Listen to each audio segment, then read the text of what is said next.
Hello everyone and welcome to this explainer. We're going to systematically cover English grammar from the absolute ground up, looking through some beautifully structured handwritten notes to help you become a much more powerful communicator.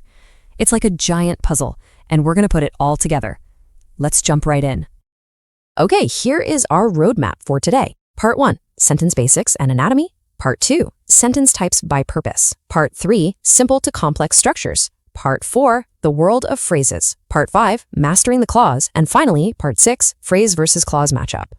All right, Section 1, Sentence Basics and Anatomy, Building from the Ground Up. You know, language evolves in steps. Imagine a staircase. We start at the very bottom with alphabets, A through Z. These combine to form words like Ram, Sham, Apple, and Prayagraj. Words then combine to form a phrase or a clause, like a good man. And finally, we reach the top step of our staircase, the sentence, like Ram is going to school. So our master definition here is simple. A sentence is a group of words that makes a complete sense by itself. It always starts with the capital letter and absolutely must end with a punctuation mark. Now, every sentence basically splits right down the middle into two main branches. On the left, we have the subject, which tells us who or what the sentence is about. It's usually the person or thing driving the action, and it generally comes before the verb, though actually, scratch that, not always, but usually. On the right branch, we have the predicate. This tells us what the subject is doing. Take the sentence, Ram is learning English. Ram is the who or what, right? So that's our subject. Is learning English is what Ram is doing, making it the predicate. We can see this in action. Rohan has a nice collection of car, Sita is going to the temple, and Shivam is following Ram. In every single one of these, the subject leads and the predicate delivers the action. So we know who's doing the action, but what about who receives it? Well, that's the object. It's the thing or person that the action is done to or on. Think of Lucky loves pancakes, or the teacher is from USA. Now, objects split into two types. Direct objects represent the exact action mentioned. The noun answering what after the verb is your direct object, the direct receiver. Indirect objects, on the other hand, identify the person or thing for whom or what the action of the verb is performed, usually a person or a living thing. Let's look at some examples. Whether it's Mohan turned on the TV, the football went over the cliff, or Mishra started the argument, the TV, the football, and the argument are all direct objects receiving the action. And what happens when a sentence has both? In My mother bought me a necklace, mother is the subject, bought is the verb, me is the indirect object, and necklace is the direct object. Similarly, in Ram told Ritu a story, Ram is the subject, told is the verb, Ritu is the indirect object, and story is the direct object. Make sense? Moving on to Section 2, Sentence Types by Purpose. Why are we speaking? First up, we have declarative sentences. This simply makes a statement or expression as an opinion and, well, makes a declaration. Simple enough. Then we have interrogatives, which are literally just asking a question, but interrogatives come in three distinct flavors. First, type A, simple yes/no type questions that require a yes or no answer, like, are you going home? And will you come with me? Second, we have type B, alternative interrogative questions. These offer a choice, like, do you prefer coffee or tea? And will you go there now or will you go with Ram afterwards? And third, type C, WH interrogative words. These start with W, like what, who, whom, and whose. Continuing with purpose, we have the imperative sentence. This is a type in which we give command, request, advice, instruction. Sometimes people refer to these as directives because they provide direction to whoever is being addressed. They command or request, ranging from a strict command like get your hands up or go to bed, to an instruction like do your homework, a polite request like please come with me for dinner, or just a simple directive like I need you to sit down. Exclamatory sentences, on the flip side, convey pure emotion. They express strong emotion or surprise, an exclamation, and they always end with an exclamation mark or point. You can literally hear the emotion when you say them. What a liar he is. What an exciting movie it was. What a tasty bread. And how exciting the movie was. All right, Section 3, Structures, Simple to Complex, the Architecture of Syntax. Let's start linking these structural puzzle pieces together. Simple sentences give us one subject and one predicate. For example, 1. She sings beautifully. 2. He runs fast. 3. They play cricket. Nice and easy. Now, compound sentences use conjunctions, the famous fanboys, which are and, but, or, so, yet, to link two or more independent clauses together. Listen to the link here. 1.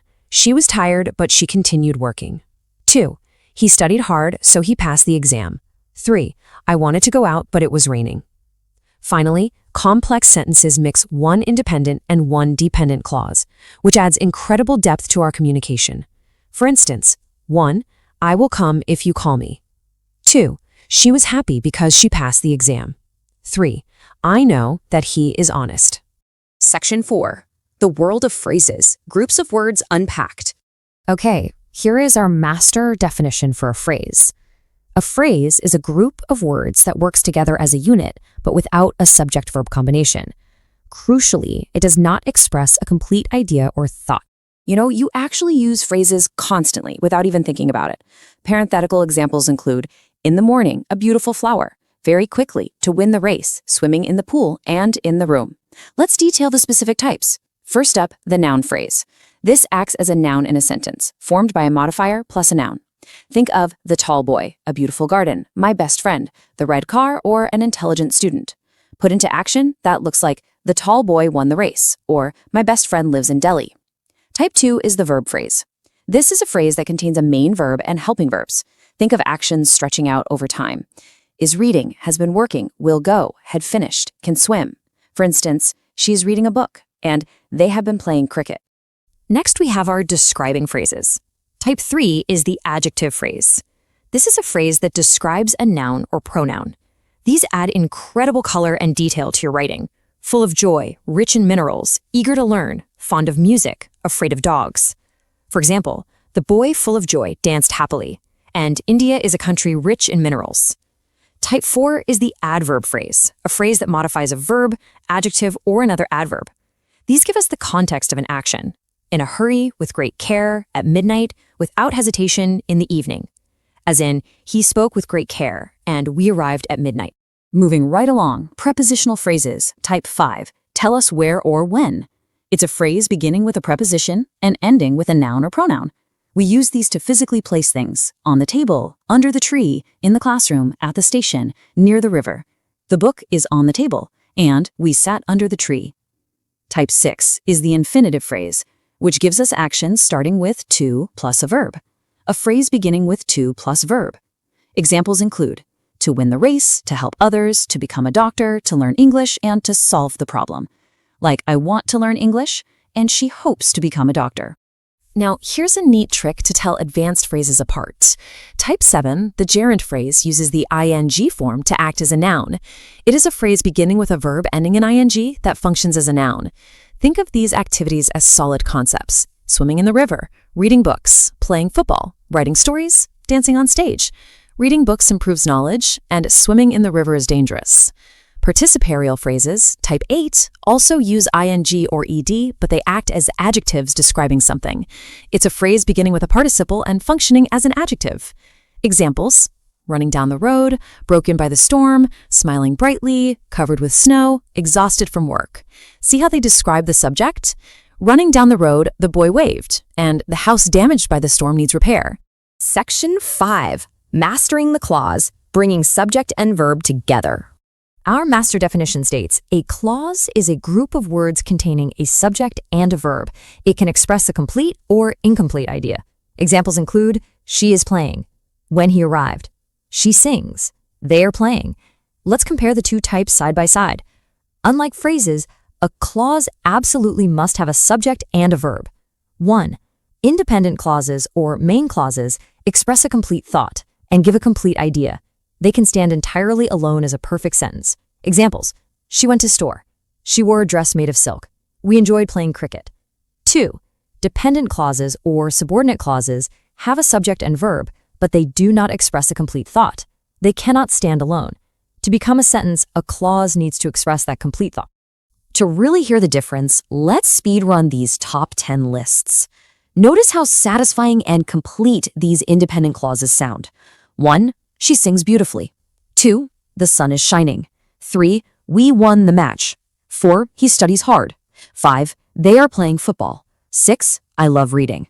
7. Birds fly in the sky. 8. The train arrived late. 9. My brother works in a bank. 10. The baby is sleeping. Right? Totally complete. Now listen to how these dependent clauses leave you hanging, waiting for more. 1. Because she was tired. 2. When the bell rang. 3. If you study hard. 4. Although it was raining. 5. Since he was late. 6. While I was sleeping. 7. After they arrived. 8. Before the class started. 9. Unless you work hard. 10. That he is honest. You can literally hear the incompleteness. So what specific roles do those dependent clauses actually play? Let's unpack the 3 types. 1. The noun clause acts as a noun. What he said is true. I know that she is honest. Whoever comes first will win. If we extract those clauses directly, we get what he said, that she is honest, whoever comes first. 2. The adjective clause or relative clause describes a noun. The boy who won the race is my friend. The book that I bought is interesting. 3. The adverb clause modifies a verb, adjective, or adverb. I stayed home because it was raining. We left when the movie ended. If you study hard, you will succeed. And now for our final section, section 6, phrase versus clause matchup, the ultimate showdown. We are building up to the great divide here. By isolating the single most important rule to remember, you will literally never confuse these two again. The defining factor is the presence or absence of the subject-verb combo. Let's compare them directly. A phrase has no subject-verb combination, cannot express a complete thought, and is a smaller unit. A clause contains a subject and verb, may express a complete thought, and is a larger unit. Watch how a phrase organically grows into a clause. The phrase in the room has no subject or verb. Add them, and it evolves into the clause she is in the room. In the garden becomes she is in the garden. Very beautiful becomes the flower is beautiful. To win the match becomes he wants to win the match.